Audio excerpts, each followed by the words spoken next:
Good morning, everyone. Oh, come on now. Good morning, everyone. Yeah, there we go. Welcome to the Unitarian Universalist Church of Chattanooga. Whether you're in this space or at home, you are welcome into a space of belonging here.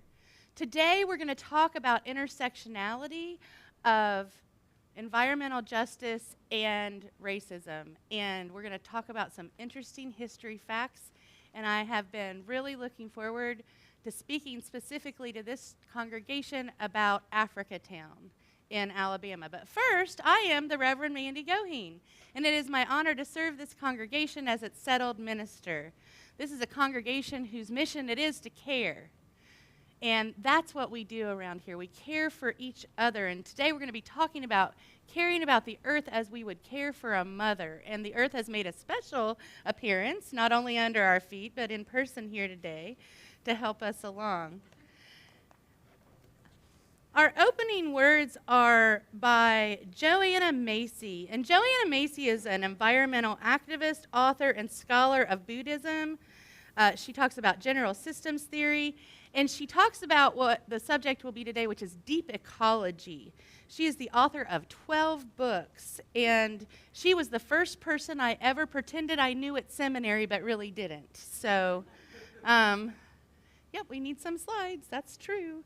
So settle into this space and listen to the words, living the dance of life.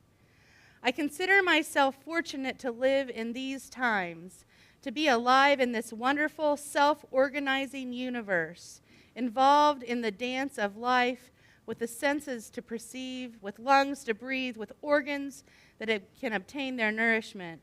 This is a miracle for which there are no words. Furthermore, it is an incredible privilege that we have been given human life with self-reflective consciousness that makes us aware of our own actions and enables us to make decisions.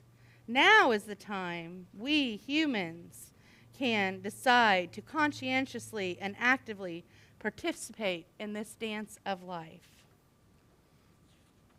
And now I would like to invite the earth forward to light our chalice, and all of you to join us. The chalice lighting words are on the screen, and also the earth has a sidekick today somewhere. But anyway, please join me in our chalice lighting words. In the light of truth and the warmth of love, we gather to seek, to sustain, and to share.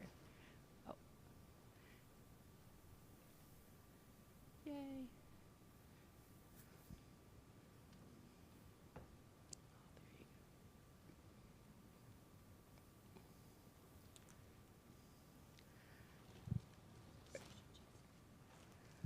It's time for our social justice moment. Brought to you by the earth.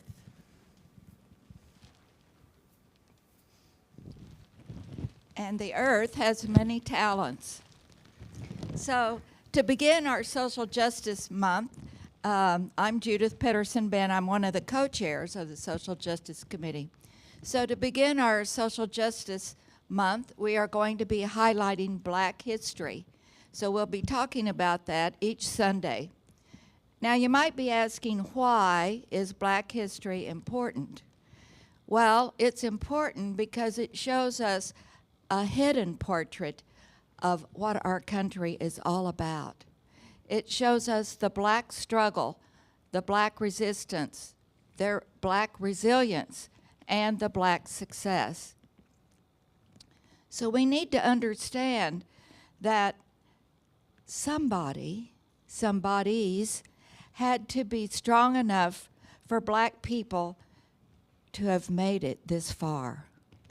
Even when they heard hurtful stories, they could still draw strength from the fact that Black people belong here, that Black people are an indelible part of American culture. And so now I'm going to read a poem quickly that shows this by Langston Hughes.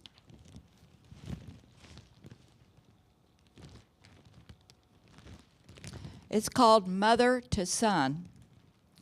Well, son, I'll tell you, life for me ain't been no crystal stair.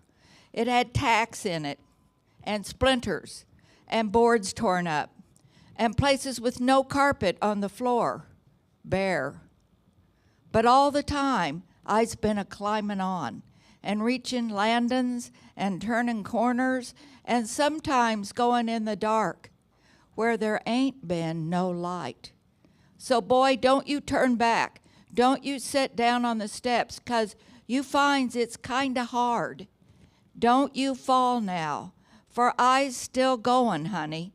I's still climbing, and life for me ain't been no crystal stair. So for the next 3 weeks, we are going to highlight Black American heroes whom you might not have heard of. Thank you. Thank you. And now is a time for us to join our voices both here and at home. So please rise in body and or spirit in singing number 207, The Earth Was Given as a Garden. And then Was given as a garden cradle for humanity, tree of life and tree of knowledge, placed for our discovery. Here was home for all your creatures, born of land and sky and sea, all created in your image, all to live in harmony. Show to us again the garden where all life flows fresh and free. Gently guide and daughters into full maturity. Teach us how to trust each other, how to use for good our power, how to touch the earth with reverence. Then once more we'll eat and flower. Bless the earth and all your children. One creation make us whole. Interwoven, all connected, planet-wide, inmost soul. Holy Mother, life bestowing, bid our waste and warfare cease. Fill us all with grace o'erflowing. Teach us how to live in peace. thank you, and please be seated. Okay, it is week 4 of 30 Days of Love. Did anybody do any homework? Oh my gosh, we're all so quiet. Oh, you did? You did homework? Who wants to talk about homework? Yay. From last week?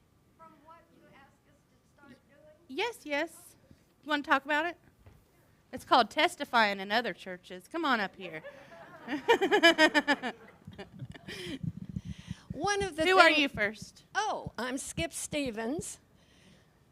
One of the things I did was reach out to make,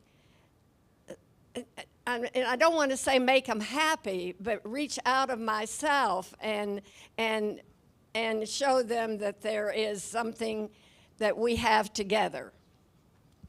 Okay.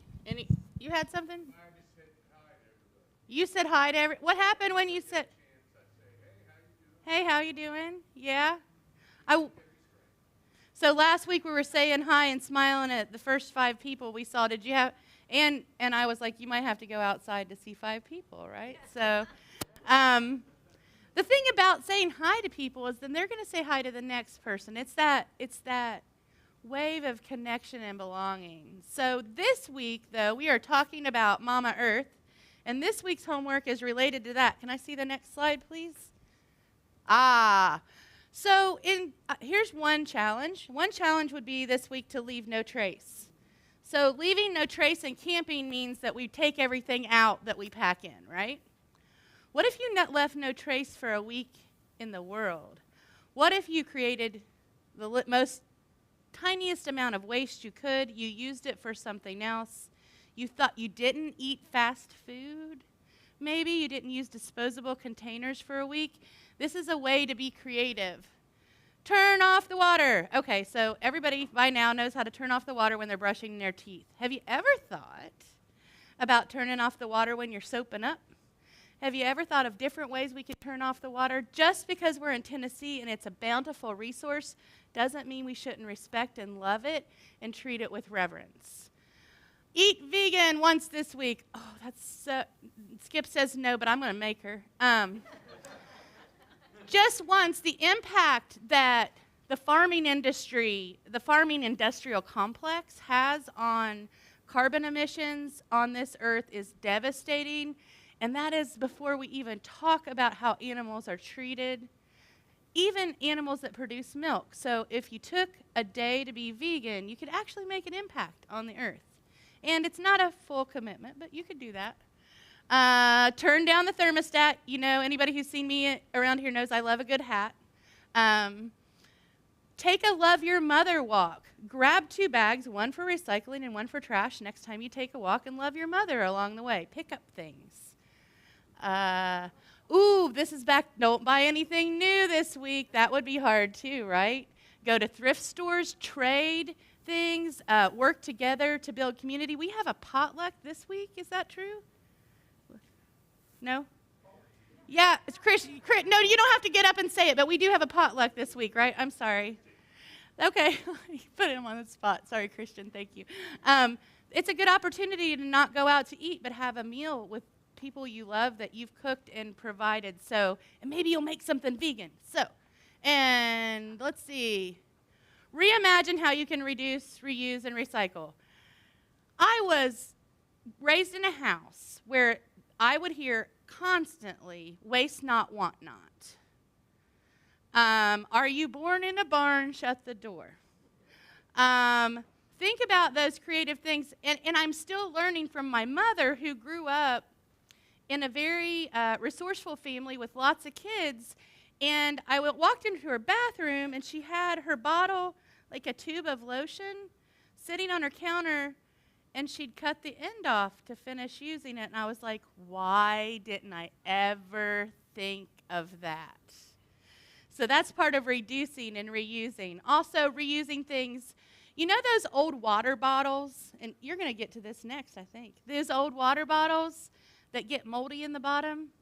You can fill those with water and put them down in your plant pots, and they'll slowly water your plants. And plants don't mind mold as much as people do. So just be creative. Think about how you're going to help the earth. But this is not enough. This is not enough.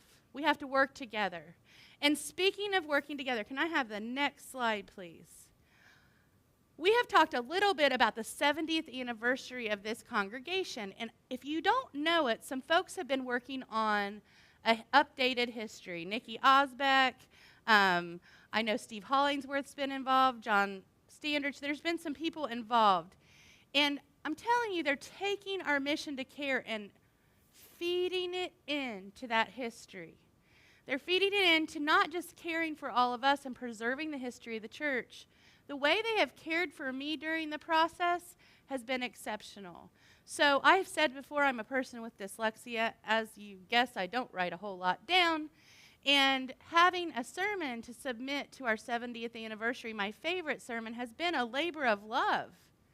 First of all, Judy Gallagher capitalized all the I's from the transcript on live stream. I can't even imagine how many times I said I. Steve and I talked, and Steve said something to me yesterday that made me feel so held by this church, so much part of this community. which is, I want to keep your colloquialisms, but make it readable. And I just felt so seen, and you know, I felt like it was important, and we were both nerding out on who wrote what and what I was quoting. Anyway, it was a wonderful conversation. So this history is really getting that talent of the congregation compiled in one place. Stay tuned. You'll be able to get a copy soon. But I just wanted to say, before we take up the offering, that the way we care for this community can be so creative, so different. Our offering can be time, talent, or treasure. This is the time when we ask you to donate a little bit of your treasure. I see some visitors. I see some new people. I see, and maybe you're wondering if you buy into this whole community. If you care today, even a little bit, we would be honored to use your offering to do the work of this church. If it's not your day to give, if things are a little light, let that offering plate pass you by. You'll find another way to contribute and belong to this community. And now the offering will be gratefully received.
Please join me in our offertory response that can be found on the screen behind me.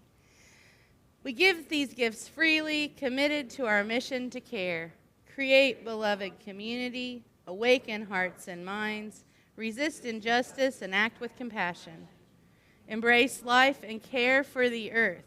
To this work, we dedicate our offerings. Well, how wonderful the earth is here, and we can care. Come on up, earth.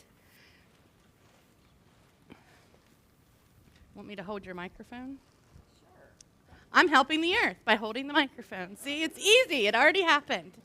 All right. Do we have the Lord? Oh, perfect. This is our time for all ages. You're welcome to come up if you're a grown-up that wants to see better, or if you're hiding in the back. Yeah, come on up. There we go. Hello. The earth makes a peculiar noise. You want to stand up or sit down? What do you want to? You can sit. Well, whatever. I think your comfort's important. Yeah. All right. You can rest your book on there. Yeah. So, how many of you have heard of the Lorax? Yeah, good. A story by Dr. Seuss. Well, this is a story about how to help the earth by the Lorax. And it was written by Trish Rabe. So, hello, I'm the Lorax. I speak for the trees and the fish and the birds, and I'm asking you, please, to help out the earth. I'm counting on you. Together, I know there's a lot we can do.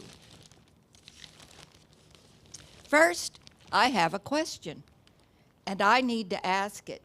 Do you know where the trash goes that's in the wastebasket? Do you know where it goes? Anybody? Where?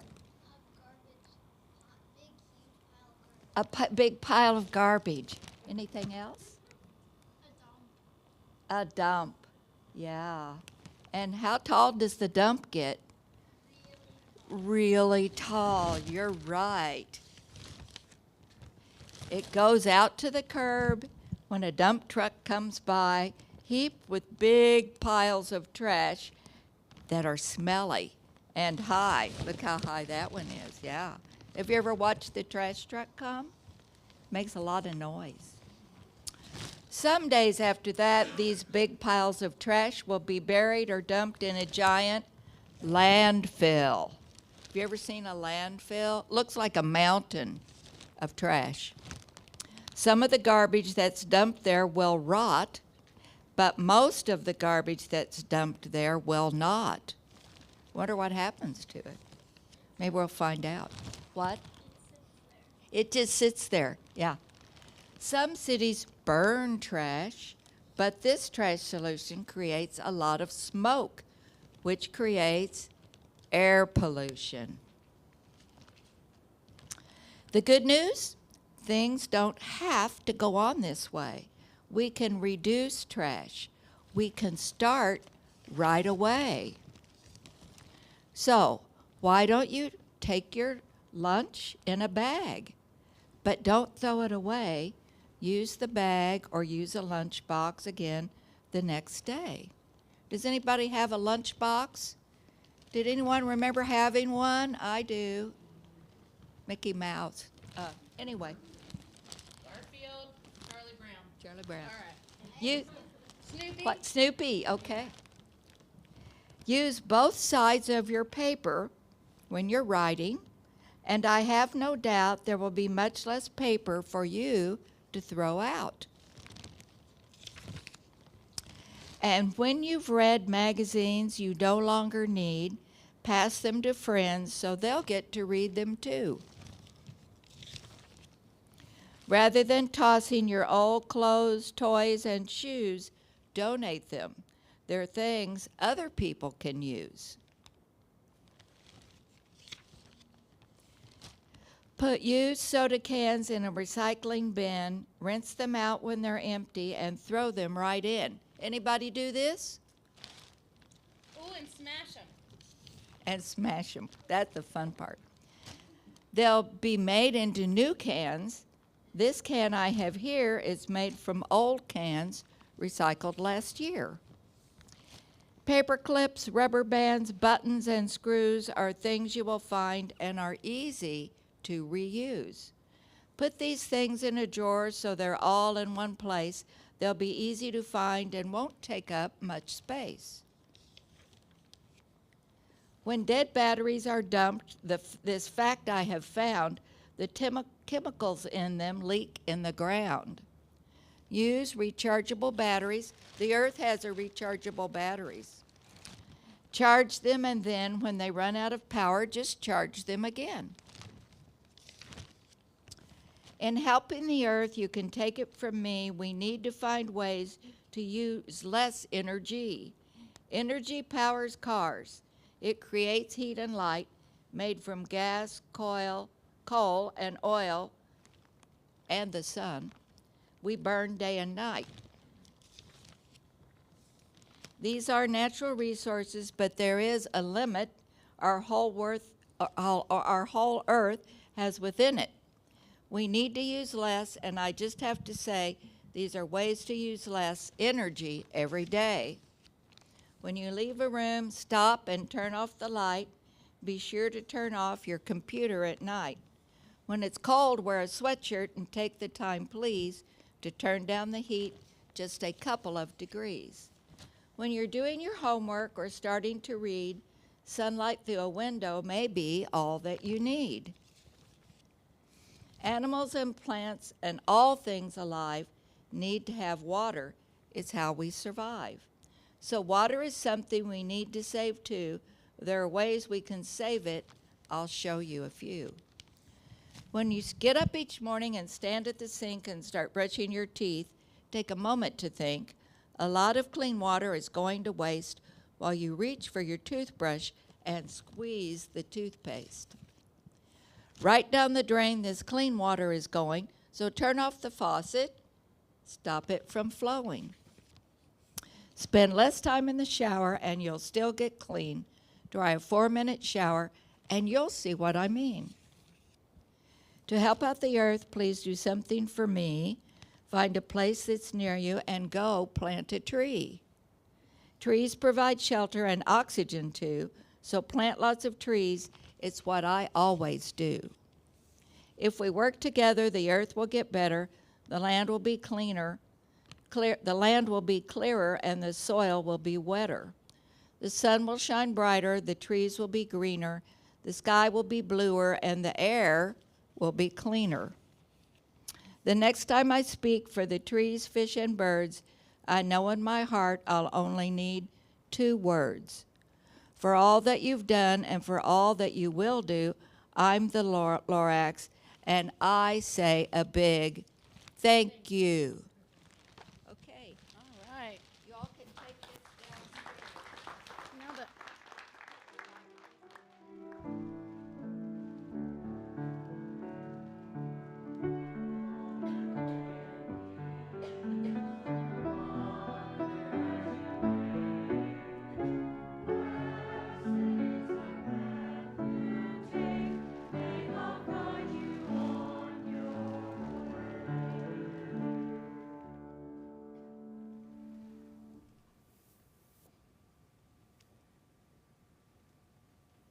Can I get the next slide, please?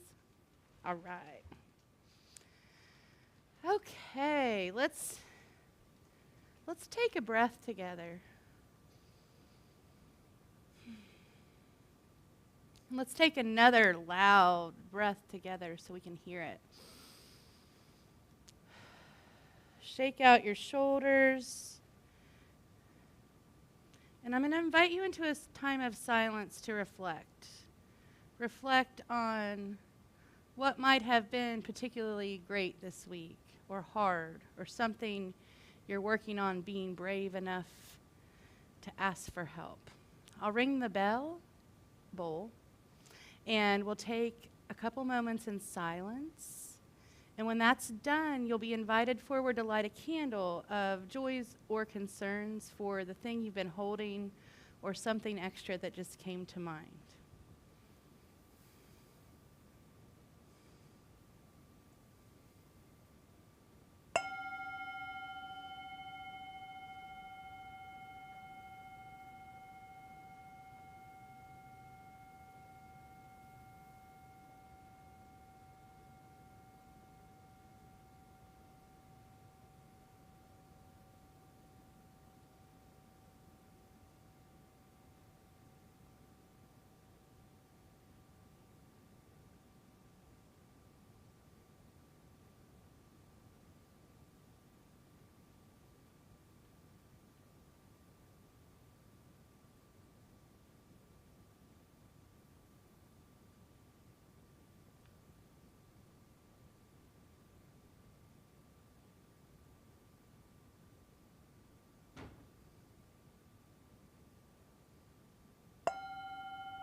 So I'll light an additional candle for anything people online are holding in their hearts and not here to share. And then another one for anything anybody present wasn't ready to share.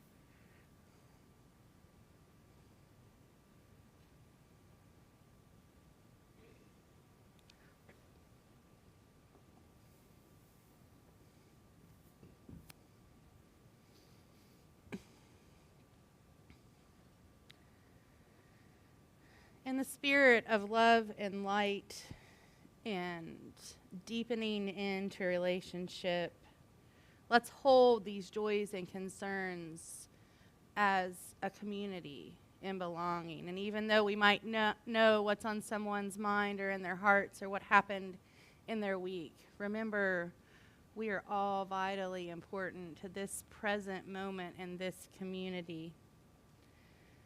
Our prayer today is from Joanna Macy again. It's called Three Beings. We first call on the being of the past. Be with us now, all you have gone before. You, our ancestors and teachers who walked and loved and faithfully tended the earth, be present to us now so that we may carry on the legacy you bequeathed us. Aloud and silently in our hearts, we say your names and see your faces. We also call on the being of present, all of you whom we live and work on this endangered planet, all of you with whom we share this brink of time, be with us now. Fellow humans and siblings of other species, help us to open our collective will and wisdom. Lastly, we call on the being of the future. All you will come after us on this earth, be with us now. All you who are waiting to be born in these ages, come. It's for your sake, too, that we work to heal our world. We cannot picture your faces or say your names. You have none yet, but we feel the reality of your claim on life.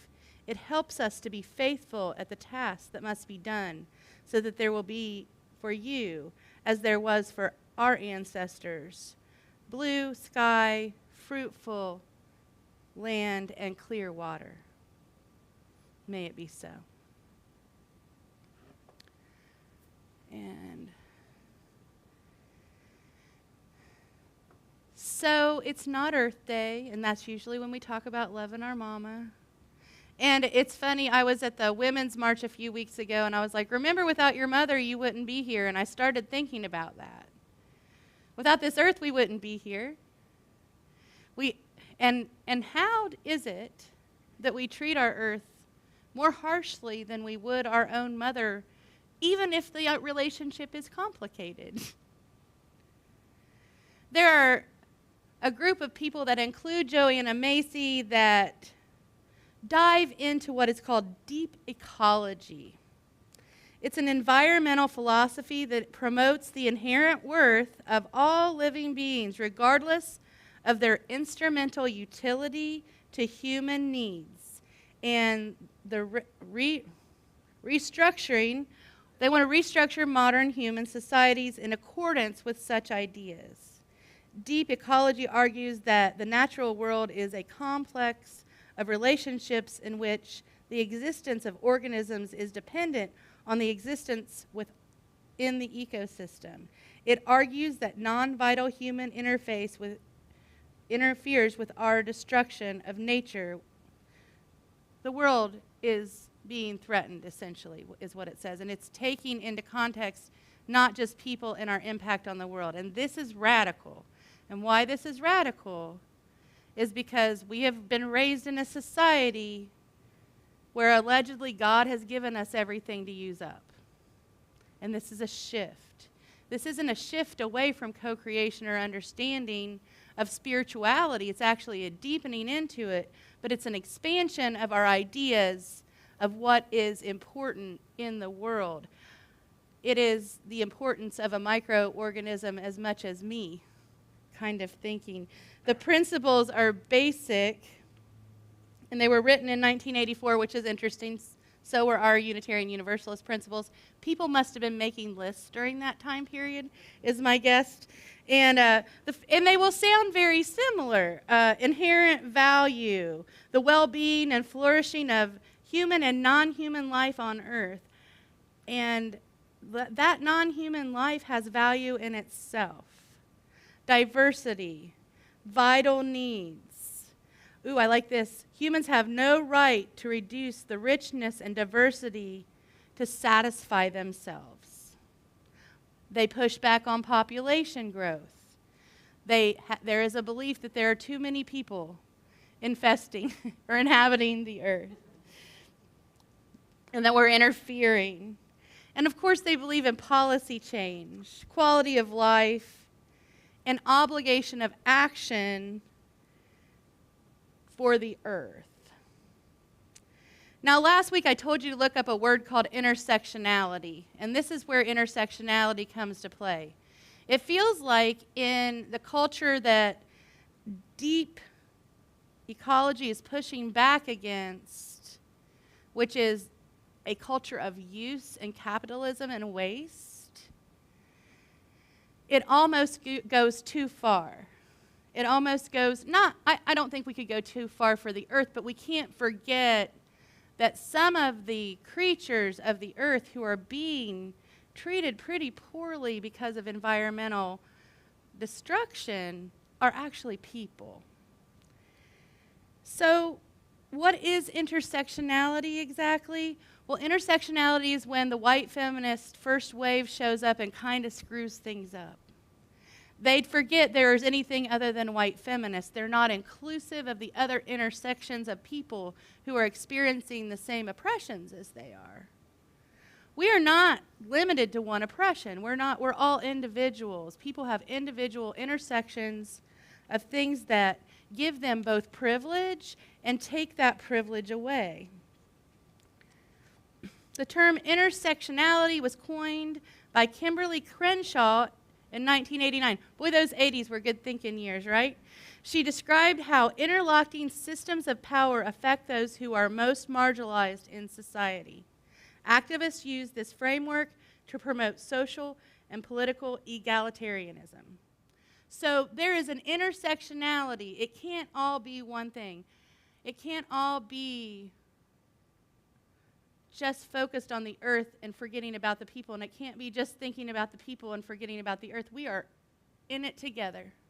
We are all part and parcel together. And can I see the next slide, please?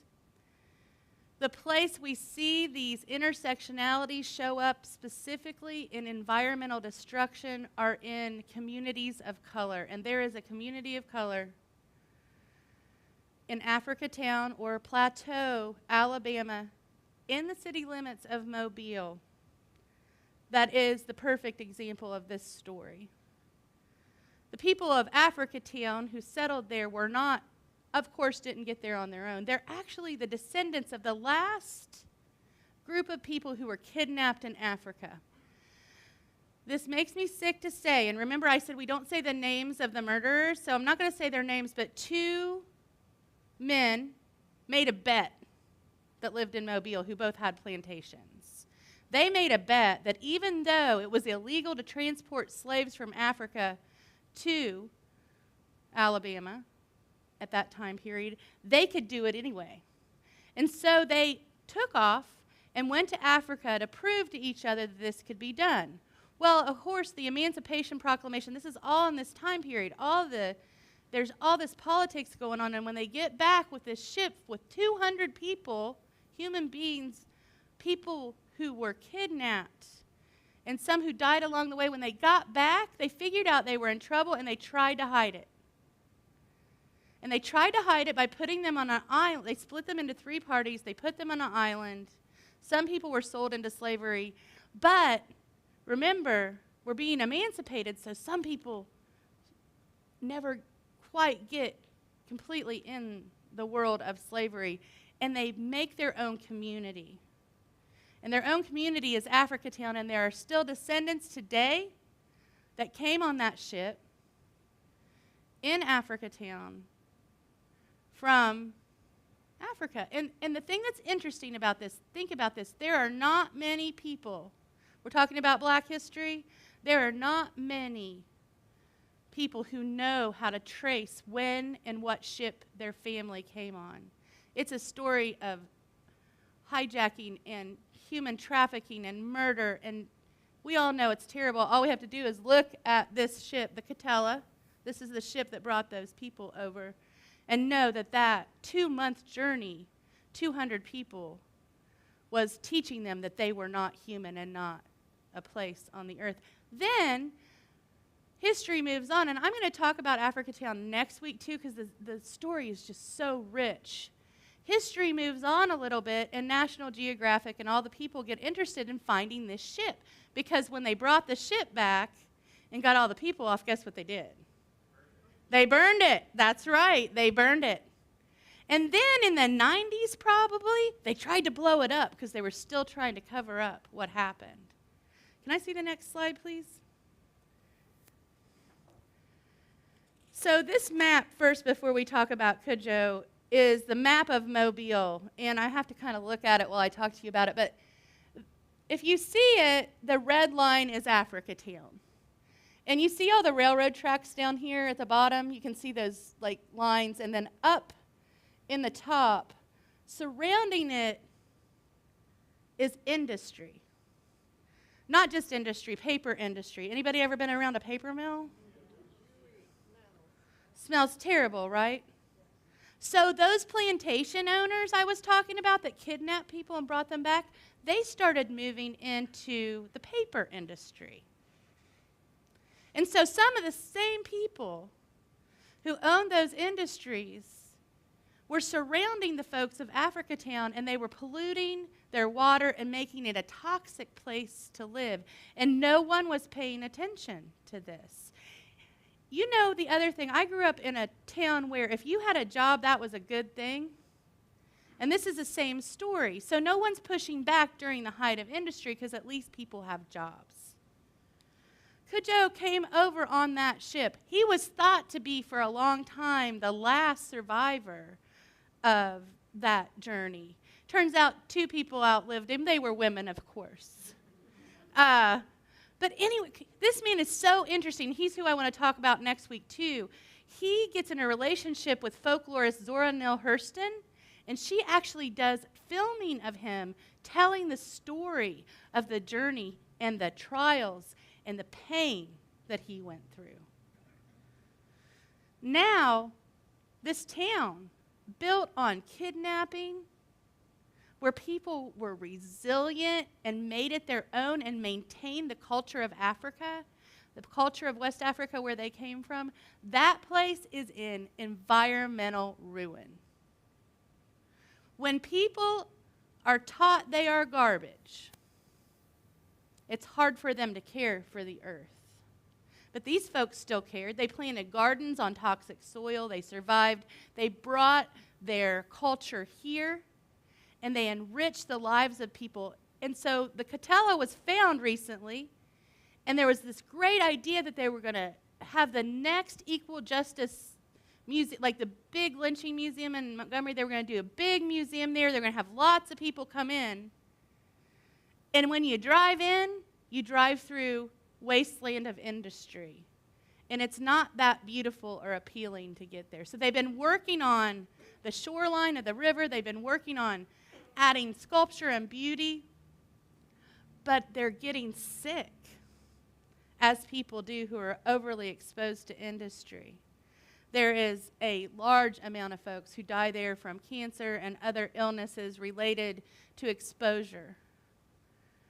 The ground, they were stolen from beautiful places and put in toxic ground, and they're still trying to tell the story, and I have so much respect for that. So much respect for somebody. Can you imagine? I mean, it's hard to even wrap our mind around it, and it is a story that isn't told widely. But see, there's some tension here. There's some intersectionality. It's easy for me, who can, quite frankly, at this point in my life, afford to be more environmentally responsible. for what I have. I can afford to drive an electric car, and I can afford to eat food that I grow. But here in places like Africatown, folks can't afford to live the ideal environmentalist life that some of us would like everyone to live. They don't have the access to good food. They don't have the access or the money to buy more environmentally friendly products. But they are resilient, and we have much to learn about it. They're organizing, they're fighting back against the industries and the paper plants there. They're continuing to try to restore the land and take care of it, land that they were placed on and love. They love that piece of land. That is theirs. That is the place they reestablished who they are. They love it like a mother. They take care of it. They celebrate it. They have built community centers. The first picture, we don't need to go back, but the first picture, there's a cemetery behind the picture. And it's the same cemetery where Cudjoe is buried. And this cemetery is something that the whole town has taken care of. It was grown over in brambles, and they know that it's important to history, so they have begun being AKA stewards to that piece of land. But every time they try to be good stewards to their land, this industry kind of like plows it down. Now the wasteland of no jobs as industry closes does what it does to many small towns. Young folks leave to get work. There's not much to do there.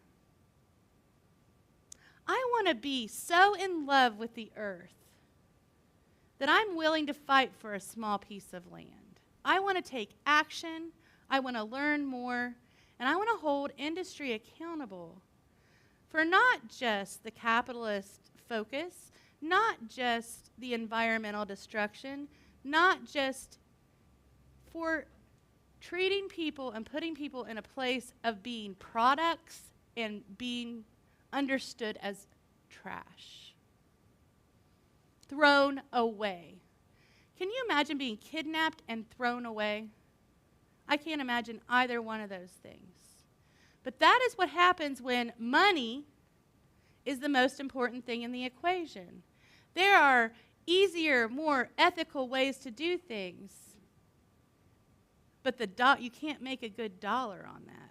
I'm glad we're trying. We are. I remember my first sermon on Earth Day, because I can see you all looking at me like I'm breaking your hearts. I can remember my first sermon on Earth Day, and I did it in front of my preaching pastor. She wanted us all to practice in front of her before we did it. And at the end of my sermon, she went, "We're all going to die." It is depressing, it is sad, but it's another one of those places where if you look at these little sparkles of resilience, this week, we've had some pretty terrible treatment of our valley, of our city. Much of our city has toxic stuff in the ground that we shouldn't be eating or drinking. Yes, exactly. Industry's done that. Wealth has done that. We have to push back against that any way we can. And if that means we're cutting the end off the tube of our toothpaste so we don't buy another one, at least we're doing that. If that means that we're going to give someone a ride or make a commitment to reduce the amount of trash we produce, can you just imagine if everybody did that? Just one thing? What if everyone in this room went on that Love Your Mother walk this week? Think about the amount of trash we could pick up. And that's why I don't lose hope. That's why stories like Cudjoe's give me hope. Because I know that I'm not alone. And that's the other point. When we get overwhelmed by the destruction and the carelessness and the cruelty to our earth,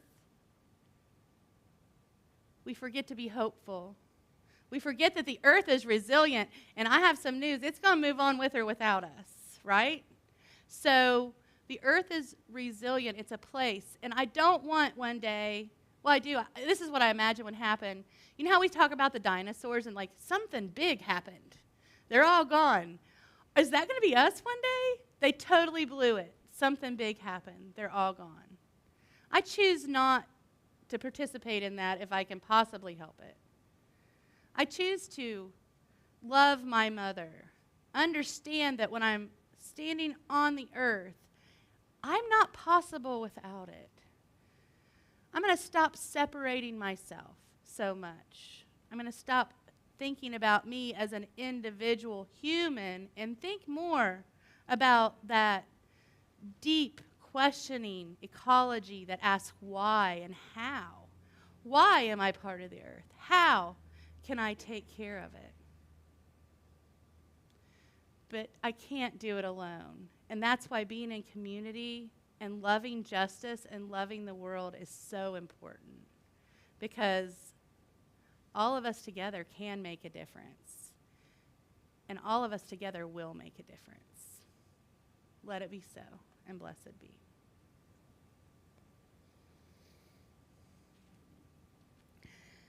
So now we're going to sing our closing hymn, which seems interesting because it's about a boat. I thought about this later. I was like, wait, Blue Boat Home? Okay, anyway, we love this song. So please rise in body and or spirit and join us in number 1064, Blue Boat Home, but not the bad boat, right?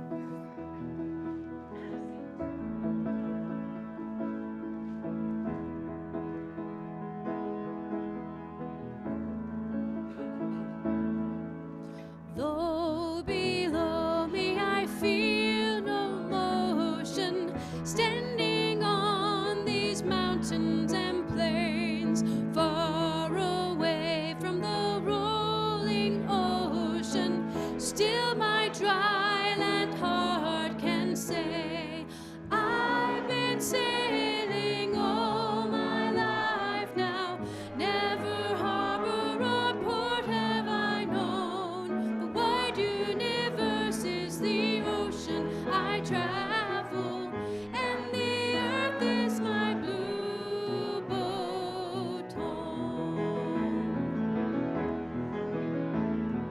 Sun, my sail, and moon, my rudder, as I ply the starry sea, leaning over the edge in wonder, casting questions into the deep, drifting here with my ship's companions, all we kindred pilgrim souls, making our way by the lights of the heaven in our beautiful blue boat home. I give thanks to the waves upholding me, hail the great winds urging me on, greet the infinite sea before me, sing the sky my sailor's song. I was born upon the fathoms, never harbor or port have I known. The wide universe is the ocean I travel, and the earth is my blue boat home.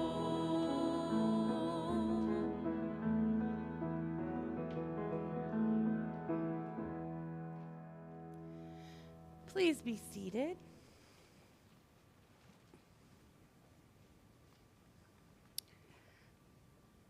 It's hard to activate hope when we're talking about the guy in front of me driving here who threw trash out of his window. And I could smell his exhaust, and I was not very hopeful or activated. We have to be good role models. Remember I was saying we walk down the street and we smile at people?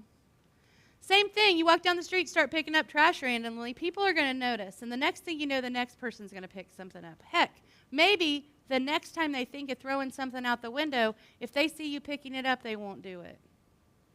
We have got to quit treating our earth and everything as a product that is to be used up.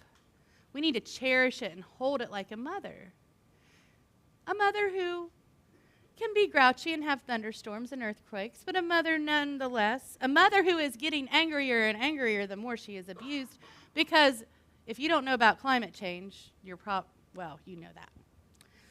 So how do we handle this? How do we activate hope? And it's what I said, we do it together.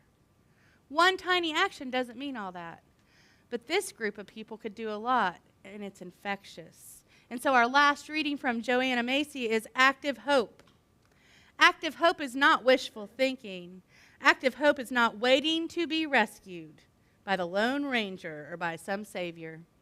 Active hope is waking up to the beauty of life on whose behalf we can act. We belong to this world. The web of life is calling us forth at this time. We've come a long way and are here to play our part. With active hope, we realize that there are adventures in store, strengths to discover, and comrades to link arms with.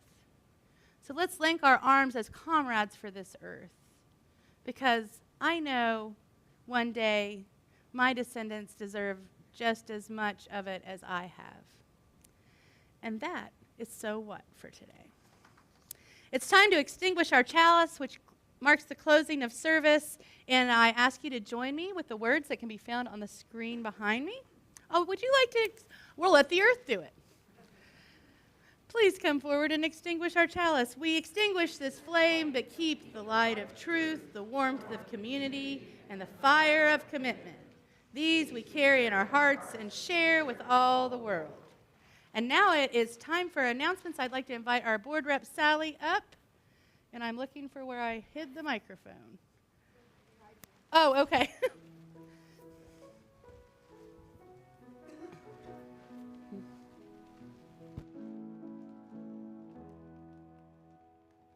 And it is time for announcements. Come on up if you have an announcement. Thank you. Hi, I'm Bill Dornbush. Last week, we collected a bunch of food, and I want to report. We got down there, and we said, we have this food, and he came out with a shopping cart. We said, no, we got a lot more than that. He came back with a forklift, and we filled up the basket on the forklift, and he weighed it. We delivered 584 pounds of food to the food bank. I don't have the tally on the donate the plate, but I do know that we donated $250 at the same time. So we're off to a great start with our Feeding the Hungry.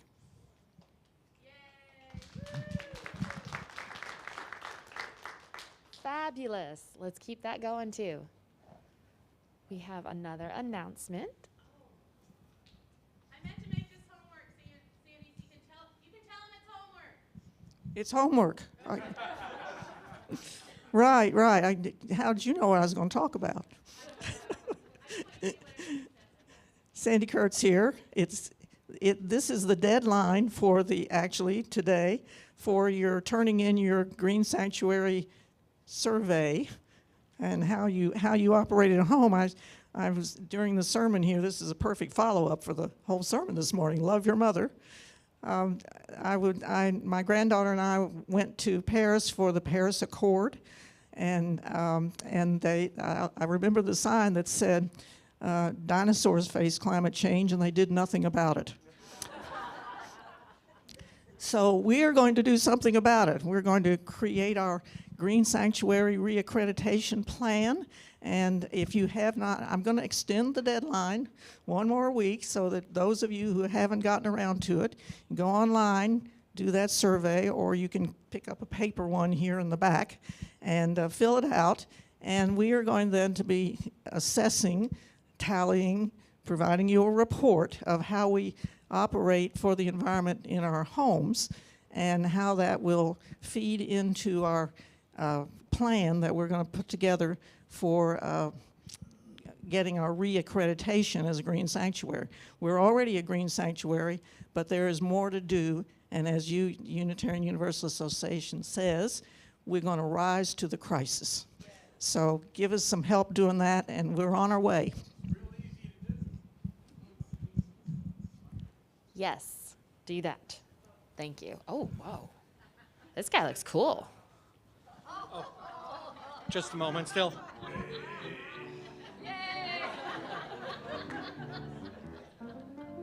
Thank you. It is a little bit ironic because I feel more like Terminator, like Arnold Schwarzenegger with this accent. But anyway, actually, this means as a good reminder, kind of that it burns into your brains. 1950s dinner, Saturday, February 18th, from 6 to 9 p.m. We're gonna celebrate 1950s style, early 60s. Let's do the twist. It's gonna be kind of the slogan is dine, dance, and dress up. So I'm sure you can do much better than I can. But when we do such a party, and it's also kind of a fundraiser, also for the church, we need lots of volunteers. You see out there kind of a table with food that you can sign up. You can become a bartender for an hour, what you always wanted in your life. You can bring decorations, your best lava lamps, and whatever you think is 1950s, 1960s styles. Let's make it elaborate for this evening. We need people to set up and also with the cleanup. So as you walk out there, it's really good if you come. It's really great if you bring 5, 10, 15 people with you. And it's going to be fantastic if you even help us kind of make this evening magical. Thank you.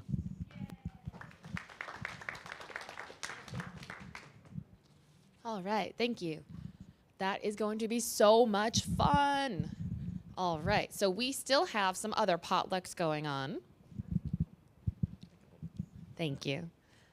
Check it out. This might even make an appearance, trying to help you remember it too. We have dinners in homes. There is one coming up this week on the 9th.